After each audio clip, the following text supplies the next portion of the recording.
Biblia, en Santiago capítulo 1, este personaje que la Biblia habla acá de la epístola universal de Santiago. Santiago es hermano carnal de Jesucristo. Y este era uno de los principales dentro de los 12 apóstoles, juntamente con Pedro y Pablo. En esta hermosa hora yo quiero hablarte sobre fe versus duda.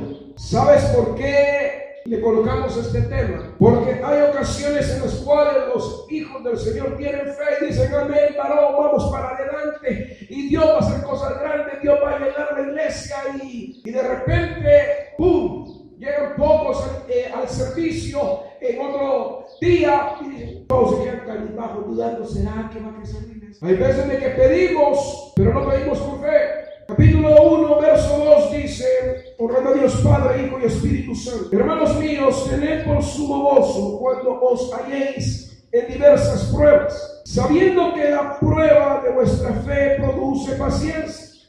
Mas tenga la paciencia su obra completa, para que seáis perfectos y cabales, sin que os falte cosa alguna. Aquí yo quiero tratar de disipar la idea errónea de muchas personas que dicen: cuando yo me meto con Dios me vienen muchas pruebas y es mejor que yo esté así tranquilito y el diablo de lejitos para que yo no viva con problemas. Muchas personas piensan así. Y por eso muchas personas han dejado de ayunar, han dejado de orar, han dejado de leer la palabra, porque simple y sencillamente no quieren hacer la obra del Espíritu, mas sí quieren hacer las obras de la carne. Santiago aquí explica, hermano, diciendo: hermanos, tengamos por sumo gozo cuando nos encontremos en diversas pruebas. Oigan, las pruebas que ellos vivieron realmente fueron demasiado fuertes. No se comparan con las que nosotros tenemos hoy en día, porque nuestras pruebas muchas veces, hermanos, es: hoy no hay plata. Las pruebas de hoy en día,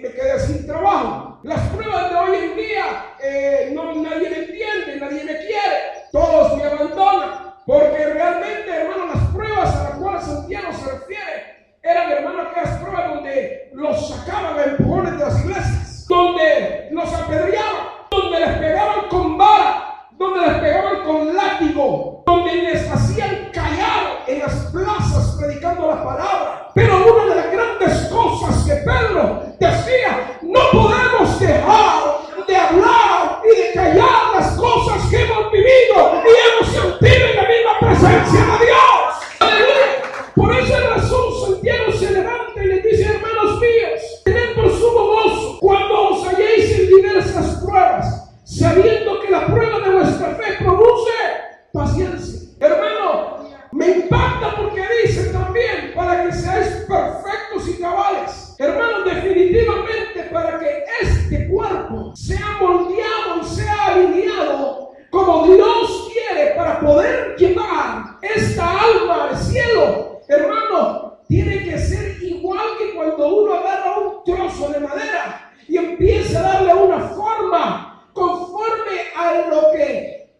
la persona desea. Yo recuerdo cuando mandamos a hacer este púlpito, fuimos con un carpintero y dijo: mire, yo no me animo a hacerse.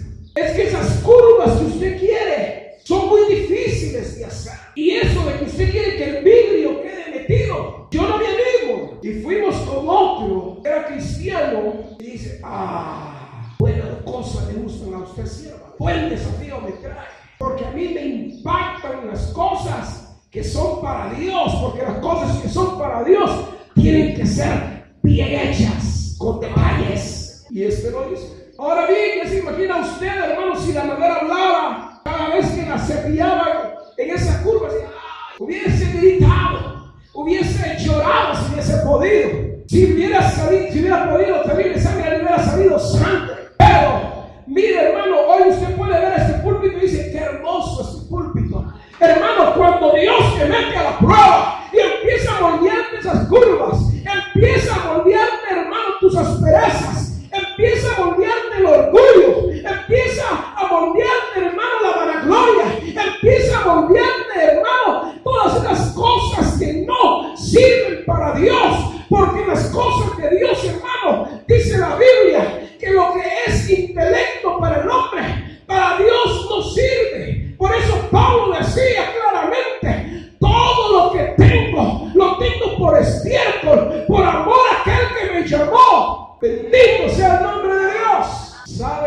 La Biblia demarca que Pablo estuvo 3 años sentados ahí, sentadito, escuchando predicar a Santiago, a Pedro, a Judas, a todos los discípulos. Ahí estuvo sentado en la congregación. Y muchos decían, saquemos a Pablo a predicar, si Pablo sabe bastante. Pero Dios quiso moldear todo el conocimiento de Pablo. Todo el conocimiento que Pablo tenía académicamente, teológicamente, fue derrumbado para ser un hombre sencillo de la palabra. Amén. Bendito el nombre de Dios. Cuando hablamos de la fe, decimos que sin fe es imposible agradar a Dios. Cuando hablamos de fe, hablamos de que es la certeza y es la convicción de lo que se cree y de lo que se espera. No podemos nosotros creer en Dios sin fe, porque la Biblia dice que el que se acerca a Dios tiene que acercarse en fe, porque no puede acercarse a alguien que no le tenga fe a Dios. Hay diferentes tipos de fe. Usted dirá, pastor, ¿cómo así? Sí. Por ejemplo, hay hermanas que le dicen, fíjese que mi niño está malo, pero no sé con qué médico llevarlo. Mire, llévelo con tal médico. Viera que yo le tengo fe a ese hombre. Viera que ese hombre le da la medicina certera. ¿Ya? Entonces, si hay diferentes tipos de fe. Esa fe, hermano, realmente es, porque fe es creer. La fe no es ni buena ni mala. Fe es certeza. ¿Ya? Hay gente que le tiene fe a los brujos y va con fe a los brujos y dice, me hace los milagros. Hay gente que va a Cristo de Esquipulas con fe y detrás de una imagen siempre hay un demonio. Pero cuando uno cree realmente en fe delante de Dios, tiene que estar dispuesto a ser moldeado como este mundo. Y eso es lo difícil, hermano. Es que mire, pastor, a mí me gusta hacer esto, yo lo traigo desde hace años. Sí, lo puedes traer desde que naciste si quieres, pero si la Biblia dice que eso no sirve para querer ese reino de los cielos, lo tienes que quitar. Entonces, cuando hablamos de fe, hermano, la fe genuina, la fe en Dios, es aquella, hermano, que dice la Biblia, hermano, que aquel que quiere venir en pos de mí, tome su cruz cada día, niéguese a sí mismo y sígame. Muchos se hacen llamar cristianos, pero no lo son. Por eso un filósofo dijo algo parecido a esto. Hay gente que sabe, que cree que sabe, pero no sabe nada. Hay otros que no saben, que no saben nada. Y hay otros que dicen que no saben, pero sí saben mucho. Está bonito el juego de palabras, ¿verdad? Pero yo le digo esto: con Dios no va el juego de palabras. Con Dios se es o no se es. Con Dios no van las filosofías. Con Dios no van, hermano, las fábulas. Con Dios va la palabra y dice de su misma palabra: el que viniere en pos de mí, yo no le echo fuera. Amén. Pero la pregunta sería: ¿estás dispuesto a padecer por la causa de Cristo? Porque Jesús les dijo: no se sorprendan de que les pasen cosas tremendas. No se sorprendan de que hablen mal de ustedes. ¿Qué lo hicieron conmigo? Si yo, siendo el Hijo de Dios, me hicieron todo lo que hicieron, ahora vienen ustedes que no quieren que los maltraten, que no les digan nada, que no. ¡Oh! Si por la causa de Cristo hay que padecer. Cristo Jesús padeció la cruz, la muerte y muerte de cruz. Cuando ya hay duda, hay personas que dicen: ay, pastor, es que este calvario que yo estoy viviendo, nadie lo ha vivido. Yo solo me sonrío cuando la gente me dice así. Conocí a un evangelista que salíamos a predicar y él decía: es que lo que yo he padecido, nadie lo ha padecido, solo Cristo. Sí, hermano, es cierto, solo Cristo ha padecido. Y empezaba con sus tremendas historias. Lo que a él le gustaba era que le sobaran el lomo, decía: pobrecito, pobrecito. Pero había un hermano que no era de los que le andaba sobando la cabeza al hermano. Cada vez que decía: es que el calvario que vive, hermano, esto que sabe que es un calvario. ¿Sabe usted los pasos que Cristo vivía en el calvario? Usted fue católico, le digo. ¿Sabe lo que los católicos enseñan de los pasos del calvario de Jesús? Pero ¿sabe usted lo que la Biblia habla del calvario? Usted no le llega pero ni a la mugre al calvario de Cristo. Déjense de cosas. Lo que usted está padeciendo no es nada comparado al calvario que mi Señor vivió, porque dice su palabra que Él fue molido, fue menospreciado, hermano, por nuestros pecados. Hermano, molido. Usted ha comido carne molida, ¿no? ¿Ha visto cómo meten los trozos de carne en la mano? Cuando la Biblia dice que Jesús fue molido por nuestros pecados, a eso se refiere. Y uno, ay Dios, es que tan duro que es el evangelio. Es que realmente para poder ser evangélico hay que tener mucha fe. Y es que mire como Abraham, es que ese hombre sí. Es que mire a David, pero es que era David.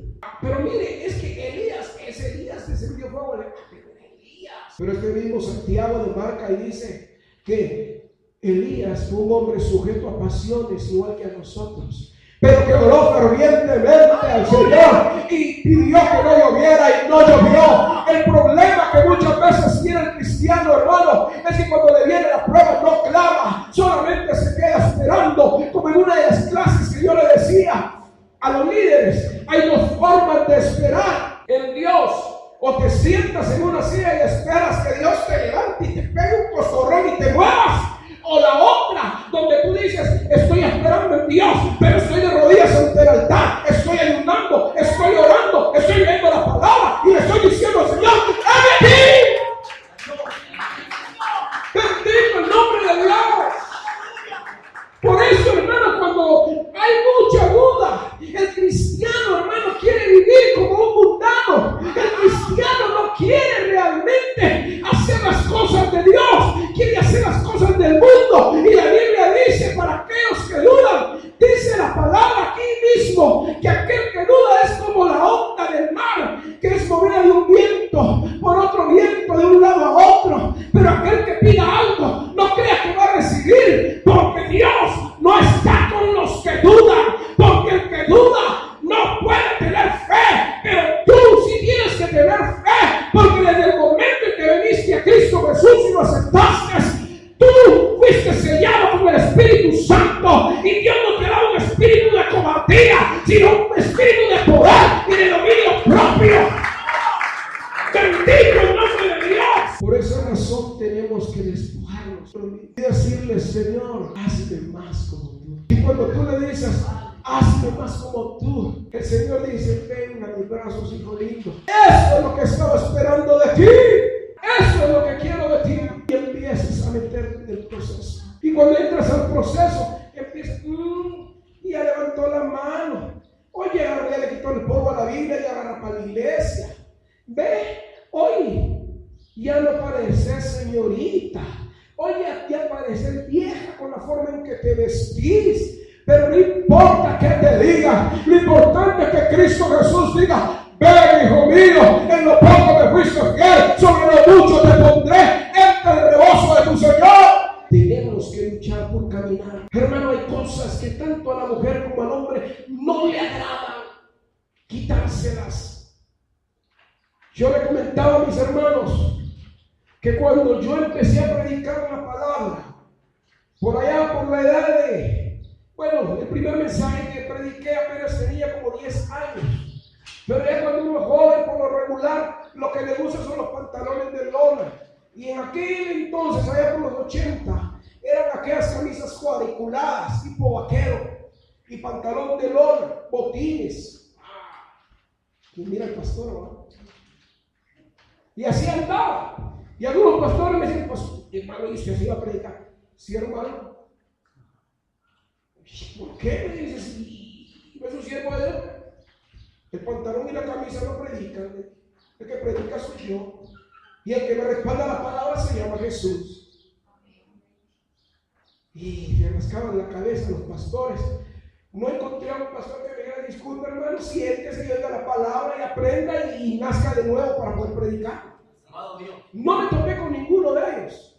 Pero sí hubo un pastor de pastores que se llama Cristo Jesús, que me dijo, mira, vea la palabra y estudia realmente lo que la Biblia dice de las vestiduras de los sacerdotes. Y empecé a ver que la vestidura de los sacerdotes llevaba 12 piedras en el pecho. Y me decía el Señor, esas 12 piedras significan las 12 tribus de Israel, donde tú tienes que ser realmente un ejemplo para esas 12 tribus. Mira, el efod realmente de la tela que es una tela muy finísima. ¿Por qué? Porque mis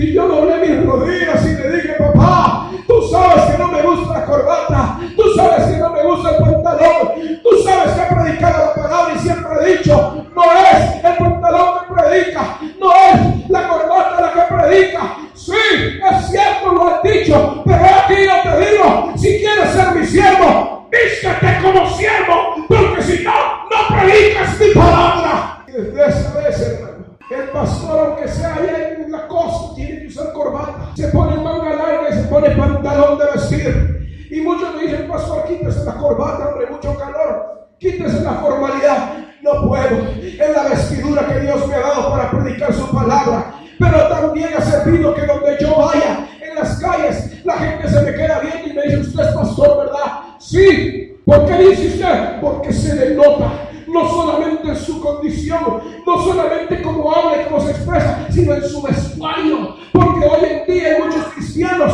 que se visten como los del mundo y no se opina si son cristianos o no. Por esa razón le decía yo al Señor: Señor, ¿por qué quieres que predique sobre fe versus duda? El Señor me ha llevado y me decía: el pueblo no está creciendo como tiene que crecer, simple y sencillamente porque el pueblo tiene muchos años de ser cristiano, pero no ha renovado su fe constantemente. El pueblo hoy en día está dudando.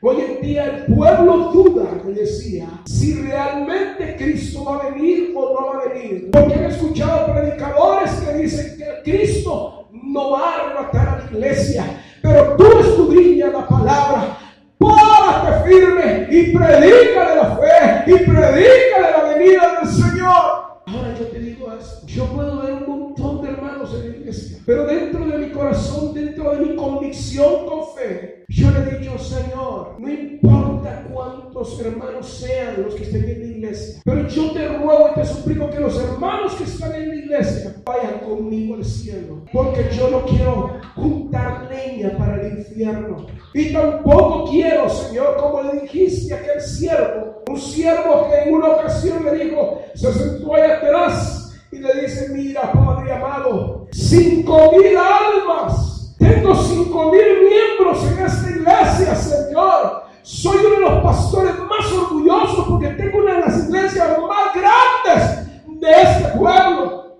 Y el Señor le habla y le dice: sí, tienes 5,000 miembros, hijo mío, pero de esos 5,000 miembros, solamente 5 van al reino de los cielos, y dentro de los 5 no estás tú, le dijo. Y aquel varón empezó a predicar la palabra, empezó a hablar la palabra tal cual es, y él va a quedarse con 5. Y después de los 5 miembros, se volvió a sentar ahí atrás y le dijo: Señor, ten misericordia de mí.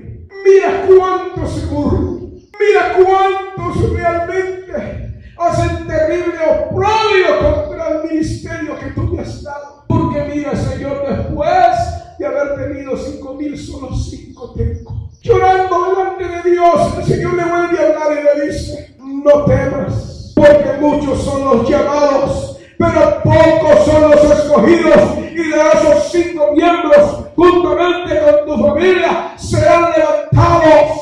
Esa fe es la que debemos de tener, hermano. No importa el número, no importa la cantidad, sino la calidad, porque esta calidad es santidad en el gran reino de los cielos. Oh, bendito el nombre del Señor. Oh, santo. Verso 5: y si alguno de vosotros tiene falta de sabiduría, pídale a Dios, el cual da a todos abundantemente y sin reproche. Esta otra palabra me impacta, hermano, porque dice: dará abundantemente y sin reproche.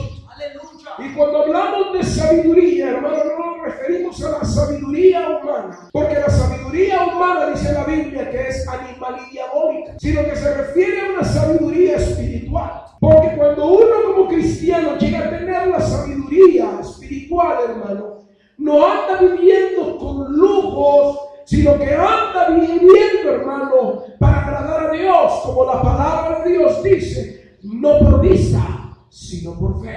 Por eso es indispensable que le pidamos sabiduría. ¿Saben? La Biblia demarca que Salomón le pidió a Dios sabiduría y le dijo: yo quiero que me des sabiduría para guiar a este pueblo que es tan grande. No le digo, yo quiero que tú me des de tu sabiduría del cielo. Por eso es de que Salomón está reconocido como el hombre más sabio de toda la historia. Un hombre que supo manejar gobierno, supo manejar las guerras, supo manejar los impuestos, supo manejar mujeres al principio, porque su final fue terrible. Oiga, qué tremendo lo que le estoy diciendo. Un hombre tan lleno de sabiduría llegó a pecar, y terriblemente. Dice la Biblia que llegó a tener 1000 mujeres entre esposas y concubinas. Pero dentro de todas esas mujeres dice que a cada mujer que no era judía le hacía un templo y un dios para que adorara a su Dios. Y la Biblia, esto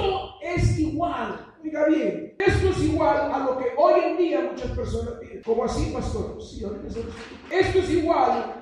Porque la Biblia demarca: el que se constituye amigo del mundo, se constituye enemigo de Dios. ¿Cómo así, pastor? Sí. La Biblia demarca que el que tiene que tener el primer lugar en nuestra vida es Cristo Jesús. Pero muchas veces las personas se olvidan de que el que tiene que tener el primer lugar en la vida de uno es Cristo Jesús. Y usted se recuerda lo que le pasó a aquel hombre llamado Esaú, por no darle el primer lugar a Dios. Vendió su primogenitura por un plato de lentejas, dice la Biblia. Y así ocurre muchas veces cuando tienes que venir a la iglesia y no vienes a la iglesia porque vamos a chamuscar. Pasamos a la chamusca, miraba de fulano, sutano, mengano. Vamos a la chamusca. Como dicen los jóvenes, órale pues. Y se van a chamusquear. Y dejaron la escuela dominical, dejaron los servicios. Y después, Señor, ¿por qué me está pasando esto a mí? Tú fuiste el primero que empezaste a abandonar a Dios porque dudaste de que Dios tiene que tener el primer lugar sobre todas las cosas. Por eso es indispensable que le pidamos sabiduría al Señor. Amén. Verso 12: bienaventurado el varón que soporta la tentación, porque cuando haya resistido la prueba, recibirá la corona de ¿qué? De vida que Dios ha preparado para cada uno de nosotros. Pero dice: bienaventurado el varón que soporta, 1, la tentación, 2, la prueba. Esto quiere decir que todo cristiano, un verdadero cristiano, sale de una tentación y cae a una prueba, sale de la prueba y cae a otra tentación, sale de la tentación y cae a otra prueba. Y cada vez que soporta la prueba, soporta la tentación, cada vez que esto le viene y le vuelve a venir, empieza a cumplirse lo que la palabra de Dios dice: para que seáis perfectos y cabales, sin que os falte cosa alguna. Por esa razón, la vida del cristiano de fe es de continua lucha y prueba. El que no tiene fe tiene duda, y como tiene duda, abraza al mundo y se hace amigo del mundo. Y el que se hace amigo del mundo se hace enemigo de Dios. Pastor, hasta dura la palabra. Esta es la palabra. Pastor, pero que usted sabe, la familia, el cuate. Cuando alguno es tentado, no diga que es tentado de parte de Dios, porque Dios no puede ser tentado por el mal. Oiga eso.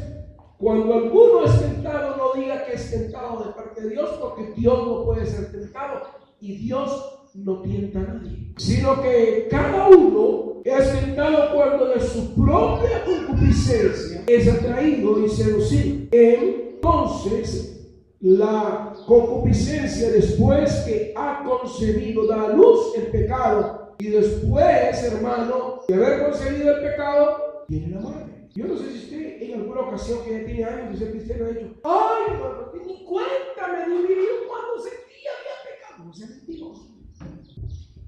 No sea mentiroso. Ay, es que yo cuando sentí, mire, yo había caído en las garras del diablo. Los abogados, cuando estudian las leyes, les enseñan que hay una cuestión que es premeditada. Y eso significa que se piensa varias veces antes de hacerlo. Así actúa la tentación. Ay, tan bonita la niña. Ay, tan bonita la señorita. Ay, tan bonita la mujer. Fíjese cómo va. Mira de niña, de señorita, de mujer. Y empieza, hermano, la concupiscencia a trabajar y trabajar y trabajar y trabajar. Cuando siente, pum, la toma. Aunque sabe que sea ajena, aunque sabe que es pecado. Muchos que dudan dicen: soy débil. Y hasta bíblico resultan hermano a estas personas. Fíjense, los que dudan son bien bíblicos. En la debilidad del hombre se perfecciona el poder de Dios. Qué tremendo. Pero la Biblia a mí no me enseña que cuando tú estás pecando, que cuando tú estás maldiciendo, que cuando tú estás haciendo las cosas que a Dios no agrada, Dios se va a perfeccionar en ti. A mí la Biblia me enseña que cuando la Biblia dice que en la debilidad del hombre se perfecciona el poder de Dios, es cuando aquel hombre le dice: Señor, no puedo con esta tentación, Señor, no puedo con esta prueba, y se postra de ahí en el altar y empieza a clamar y decirle: Señor, ayúdame porque solo no puedo. Tu palabra dice: bienaventurados aquellos que depositaron su confianza en Jehová, jamás serán avergonzados. Y él sigue orando día a día y le dice: Señor, levántate, que vas a esparcidos tus enemigos, huyan delante de ti todos aquellos que aborrecen tu presencia. Señor, mira el maldón que están haciendo en contra de mí, todos los deseos del impío, de los que quieren ver mi carne muerta. Señor, devuélvemeselos y págaselos con retribución, porque no puedo yo. Señor, acuérdate de mí, de las oraciones y de las ofrendas que he hecho delante de ti. Eso es estar débil en la presencia de Dios. No es el pecado, no es de que mientras más peco, más espiritual, no, más carnudo te vuelve. Termino con esto. Por esa razón Pablo dijo esto, que aunque haya sobreabundado el pecado, también sobreabundó la gracia. Pero no porque sobreabundó la gracia, tú vas a estar viviendo en continuo pecado. Mi madre decía: a la bondad no le llames tontera. Muchos dicen: cometí un pecado, y alejé un poquito de Dios, pues todavía lo hago, todavía me enamoro. Cometí otro pecado, no me pasó nada, estoy tranquilo, voy bien, voy a la iglesia, estoy haciendo cosas malas, nadie lo sabe, nadie lo supo. Pega otro paso y así se va alejando del Señor. ¿Por qué? Porque la persona que no tiene fe no vive pegada a Dios, sino trata de vivir lo más lejos de Dios, porque está dudando de la corrección de Dios. Y la palabra de Dios dice que aquel que toma por hijo lo corrige y lo azota. Así es de que no digas que eres tentado de parte de Dios, porque Dios no tienta a nadie. Aquí solamente hay dos términos: o frío o caliente. O eres cristiano o eres del mundo. Pero no puedes venir y tener dos caras o una máscara diciendo: yo soy cristiano en la iglesia, pero allá afuera no puedes venir y ponerte tu traje de alitas, de tu aura y una tu luz reluciente y entrar a la iglesia. Cuando sales de la iglesia te quitas el aura, te quitas las alitas, te pones los cachos, te pones la cola y agarras el tenedor y vamos al ataque. No puedes hacer eso, porque Dios no puede ser burlado. Y hoy es tu día de que le digas al Señor: Señor, quiero cambiar completamente. Señor, yo acepté, quizás ya me bauticé, Señor, ya me bauticé, pero no hay un cambio total en mi vida. Señor, yo ya acepté, pero me alejé de ti. Tú me hablaste hoy. Hoy Dios toca la puerta de tu corazón y te dice: ven, yo quiero que tú seas salvo.